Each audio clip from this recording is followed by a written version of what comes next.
U kulturnim centre u Sremskej Mitrovici otrimana kulturno-umetnicka programa, z ktoru označena 70-ročnica narodzenia nastavnici muzičnog obrazovanja Nadi Koljesar Adamović.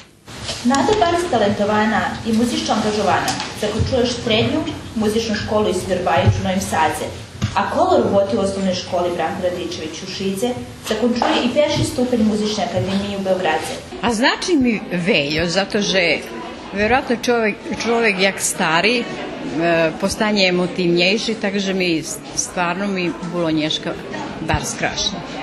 Školjare osnovnej školi Jovan Popović z Sremskej Mitrovici, kotri vyučuju ruski jazik z elementami nacionalnej kulturi, recitovali po serbski i po ruski. Naša Nataša kad bila mala, po dvore behala, kričala, na drahu sekala, po jarku šljokala.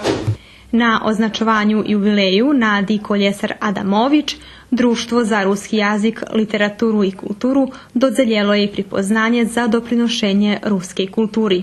Nada je jedan od dobitnika pripoznanja učitelja Osifa Fa z ruskog kerestura, gdje smo u juniju dodjeljovali pripoznanje u ruskim keresture, varali smo že prizeme do Sremskej Mitrovici i dame pripoznanje Nadi. Evo to nješka hviljka, že smo uručili toto pripoznanje, znači pripoznanje ruskim prosvitnim robotnikom, ktorí rokami robili u školi, abo jak učitelje, pedagogove, a Nadu sme vyznačili jak muzičnog pedagoga.